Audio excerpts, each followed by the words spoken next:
नमस्कार। आज की इस विशेष चर्चा में आपका स्वागत है। आज का हमारा विषय अत्यंत रोचक है, क्योंकि कोई भी ऐसा नहीं होगा जो अपने जीवन में दुख, दारिद्र्य, दैन्य, रोग इन सबको समाप्त ना करना चाहे, अपने आप में एक सामर्थ्यवान बनना चाहे। हर कोई चाहेगा कि वो अपने आप में इतना सामर्थ्यवान हो कि समस्याएं आए और वो उनको झेल सके और उसके साथ उनसे पार पा सके। साथ ही कोई भी रोग हमारे शरीर में तब होता है जब प्राणों की न्यूनता होती है। जब हमारे अंदर प्राण थोड़े से कमज़ोर पड़ जाते हैं तो रोग हमारे शरीर पर हावी हो जाता है। तो ऐसे में अगर हमारे अंदर वो प्राण इतने बढ़ जाएं कि रोग हमारे ऊपर हावी ही ना हो सके, तो हम अपने आप में स्वस्थ रहेंगे, निरोग रहेंगे। और अगर हम स्वस्थ और निरोग रहेंगे और हमें क्षमता होगी तो हम परिस्थितियों से जूझ करके जो अभीष्ट है, जो लक्ष्य है, उसे प्राप्त कर सकेंगे। लेकिन अगर हमारे अंदर प्राणों की कमी होगी तो ये सभी क्रियाएं, ये सभी समस्याएं हमारे सामने उपस्थित हो जाती हैं। इसलिए ये आवश्यक है कि हम आज ये समझ सकें या समझें कि किस प्रकार से अपने जीवन को हम बहुत सरल तरीके से छोटा सा प्रयोग करके भी अपने आप को पूर्ण प्राणवान बना सकें। और वो बनाना इसलिए भी आवश्यक है क्योंकि प्राण मध्य में है। हमारे शरीर के अंदर बहुत सारे फ्लोज होते हैं। अगर आप देखें तो वो फ्लोज क्या हैं, जैसे खून, ब्लड, लिम्फ, सैब्रोस्पाइनल फ्लूइड, ऐसे हमारे शरीर के अंदर बहुत सारे फ्लूइड्स हैं जो बह रहे हैं और वो बह करके हमारे शरीर के अंदर एक प्रकार का साइकिल पैदा करते हैं, एक प्रकार का फ्लो बनाते हैं, जहाँ कहीं से कुछ चलता है और चल करके वापस पहुँचता है। और इस फ्लो से, इस गति से जीवन का निर्माण होता है। लेकिन इसके साथ ही साथ इन सभी फ्लोज के अंदर कुछ और भी है जो होता है, जो क्रिया होती है, और वो है सिंथेसिस, डाइजेशन, एब्जॉर्प्शन, क्रिएशन, जो मर्जी शब्द का आप उपयोग कीजिए। अब जैसे वायु हमारे शरीर में आती है और जाती है, तो वायु के आने और जाने की जो प्रक्रिया है वो तो लंग्स कंट्रोल कर रहे होते हैं। उससे ब्लड प्योरीफाई होता है और ब्लड प्योरीफाई होकर के हार्ट में चला जाता है। ये तो एक क्रिया है जो कि हमें मेडिकली पता है। बट साथ ही साथ ये वायु अपने साथ चेतना को लेके आती है, एक ऐसी एनर्जी को लेके आती है जो कि शरीर के लिए उपयुक्त है। और ऐसी ऊर्जा जो शरीर के लिए उपयुक्त है, अगर हम उसको उस एयर में से, उस वायु में से सिंथेसाइज कर सकें और अपने अंदर एब्जॉर्ब कर सकें, तो वो हमारे जीवन में एक कल्याणकारी घटना घटित होगी। और ये बायो एनर्जी जो ऐसे में हम जिसको बोल रहे हैं, जिसको हमारे शरीर ने, क्योंकि शरीर ने एब्जॉर्ब किया इसलिए वो बायो है, बायो कहते हैं जीव को। तो इसलिए ये जो ऊर्जा हमें प्राप्त हो रही है, इसी को ही प्राण कहा गया है।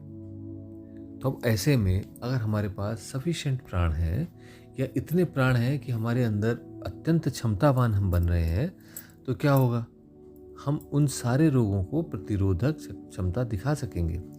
और वास्तव में अगर आप देखें तो अपने चारों तरफ अगर आप आंख खोल के देखेंगे, साधारण जन में और एक साधक में और एक सिद्ध में अगर आप फर्क देखेंगे तो उनमें प्राण का फर्क है।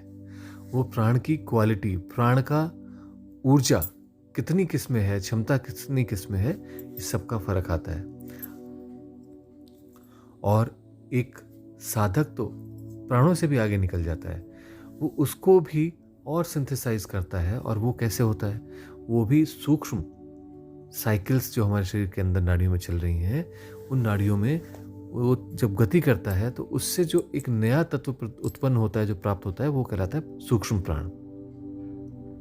इसीलिए आपने जाना भी होगा कि सोहम हंसों के बाद, या सोहम जिसको हम बोलते हैं उसके बाद में, जिसे अजपा बोलते हैं, उसके बाद में पराप्रासाद या प्रासाद मंत्र भी आते हैं। और वो इसलिए आते हैं क्योंकि वो हंसो या सहो सूक्ष्म प्राण हैं, उनको वो इंगित कर रहे हैं। और हमारी गति जब अत्यंत सूक्ष्म लेवल पे होने लग जाती है, तब हम जान पाते हैं कि ये हमारे अंदर जो बहरे सूक्ष्म प्राण हैं, ये क्या है। तो अब आप समझ सके होंगे कि प्राणों का कितना अधिक महत्व है हमारे जीवन में। और ऐसे में ये भी आवश्यक है कि हम इन प्राणों को फिर सिंथेसाइज कैसे करें। तो इसमें दो बिंदु जो मैं आपके साथ चर्चा करना चाहूँगा वो ये है कि एक तो गति होनी चाहिए। गति का अर्थ हुआ कि जैसे सांस आई, अंदर रुकी और फिर बाहर चली गई, फिर बाहर रुकी, फिर अंदर आई, फिर बाहर, अंदर रुकी, फिर बाहर चली गई, फिर बाहर रुकी और फिर वापस अंदर की ओर आई। तो इस प्रकार से एक जो साइकिल चल रही है, या ऐसा देखिए जैसे हृदय से प्योरीफाइड ब्लड यानी साफ किया हुआ खून वो जब पंप किया जाता है तो वो पूरे शरीर में फैल जाता है और पूरे शरीर की सारी गंदगियों को इकट्ठी करता है, और इकट्ठी करने के बाद में वापस वो लंग्स में आता है और लंग्स में हृदय में आता है, और वहाँ से फिर वो लंग्स में प्योरीफाई करके वापस हृदय में आता है, और फिर उसके बाद फिर से वो पंप कर दिया जाता है। तो ये एक साइकिल हुई। तो ये एक साइकिल का होना अत्यंत आवश्यक है, क्योंकि रस का निर्माण तभी हो पाएगा जब ये साइकिल होगी। अब दूसरी चीज जो आवश्यक है वो ये है, जैसे ब्लड के केस में एब्जॉर्ब करता है वो शरीर के सभी अंगों से उनके ऑक्साइड्स, नेगेटिविटीज, ऐसे ही अगर हम दूसरी साइड पर देखें तो कुछ ऐसा भी है जहां जो अपनी ऊर्जा को इन्हें प्रदान करता है, इन सारे अंगों को, ताकि वो अपने कार्यों को सुचारू रूप से चलाएं। और जब वो अपने कार्य करते हैं तो बहुत सारा पॉजिटिव कार्य जो करके देते हैं, उसके साथ साथ कुछ नेगेटिव भी होता है। उस नेगेटिव को ब्लड एब्जॉर्ब करके साफ कर रहा होता है। लेकिन ये जो पॉजिटिव साइड है, ये जो उनको ऊर्जा का प्रदान करना है, ये एक दूसरी साइकिल है, और उस साइकिल से हमें प्राणों का बोध होता है। तो ऐसे में अब अगर हम इसको सरल भाषा में समझें तो जो श्वास प्रश्वास आ रही है, जा रही है, इस व्यवस्था को अगर हम देख सकें आने जाने को या समझ सकें, तो साथ ही दूसरी संभावना जो बनती है वो ये है कि इसमें से जो प्राणों के तत्व आए हैं उसको हम कहीं पर एब्जॉर्व करके इकट्ठा करते रहें, और बाकी सब कुछ शरीर से बाहर निकल जाए। हमारे शरीर की जो नेगेटिविटी है या जो नेगेटिव ऊर्जाएं हैं वो शरीर से बाहर निकल जाए। तो कितना सरल सा ये एक प्रयोग बन जाता है कि हम उस श्वास को लें, उसमें से प्राणों को निचोड़ें और उसको प्रश्वास को छोड़ दें, और साथ में बहुत सारा नेगेटिविटी या गंदगी हमारे अंदर जो उत्पन्न हुई, इस सारी क्रिया के अंदर उस सारी ऊर्जा को वापस ब्रह्मांड को दे दें, पृथ्वी को दे दें, ताकि वो उसको डिकम्पोस्ट करके पुनः जीवन के योग्य बना दे। अब ये क्रिया कैसे होती है? ये क्रिया सोहम के माध्यम से बहुत सरल से होती है। क्यों? क्योंकि सोहम अपने आप में वो ऊर्जा का स्तर है जहां पर हम उस वायु के अंदर से जो सूक्ष्मतम है, यानी कि उस आकाश तत्व का ऊर्जा को एब्जॉर्ब करने लग जाते हैं। अब ये क्या है?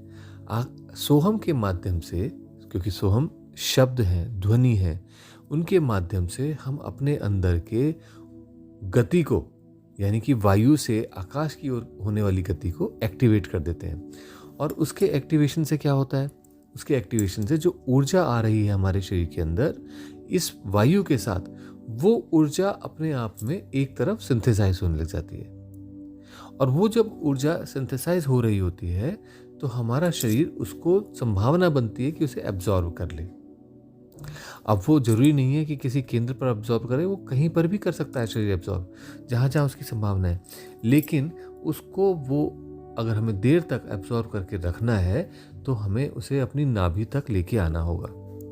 और इसके लिए ये आवश्यक है कि उस श्वास प्रश्वास यानी वायु के आने और जाने को हमारे शरीर में कंट्रोल किया जाए और उसको नाभि तक लाया जाए, ताकि वो नाभि से अगर संचालित हो रही होगी प्राणवायु, श्वास प्रश्वास, तो उसमें से जो ऊर्जा उत्पन्न करके हम सोहम के माध्यम से प्राप्त कर रहे होंगे, उसको एक नेचुरल बैटरी जो हमारे शरीर के अंदर प्रोवाइडेड है, लगी हुई है, उस बैटरी को रिचार्ज करती चली जाएगी। तो कितना सरल है। आपको मात्र एक छोटे से प्रयोग से या ध्यान रखने से, छोटी सी चीज़ के ध्यान रखने से आपके अंदर अपने आप ही प्राण ऊर्जा बढ़नी शुरू हो जाएगी। कुछ करने की आवश्यकता ही नहीं होगी। और फिर आप अपने अंदर फर्क देखिए, क्वालिटेटिव डिफरेंस देखिए, डेवलपमेंट देखिए। तो उसके लिए आवश्यक क्या हुआ कि इस छोटे से प्रयोग को करते हैं जिसमें जो रहस्य अभी हमने चर्चा की उस रहस्य को समाहित किया गया हो। तो आप उत्तर की ओर मुंह करके एक आसन पे बैठ जाइए, रीढ़ को सीधा रखिए, प्रेफरेबली सिद्धासन, सुखासन, स्वस्तिकासन, पद्मासन, इनका उपयोग करें। उसके बाद अपनी श्वास को जो अभी तक हृदय से आ जा रही थी या छाती से आ जा रही थी, नाभि पे हाथ रखें और नाभि से श्वास प्रश्वास लेना प्रारंभ करें। और उसके बाद जो श्वास आ रही है उसके साथ सो और जो जा रही है उसके साथ हम, इसका बोलना प्रारंभ करें मनी मन। सो हम, सो हम, बस इतना सा ही प्रयोग है।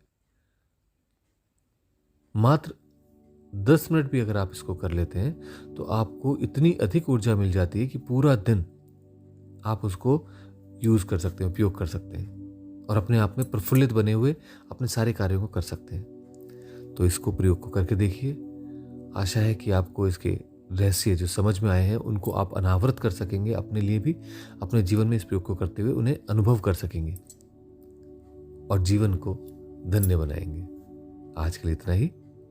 अगली बार और एक गहन विषय के चर्चा करेंगे। नमस्कार।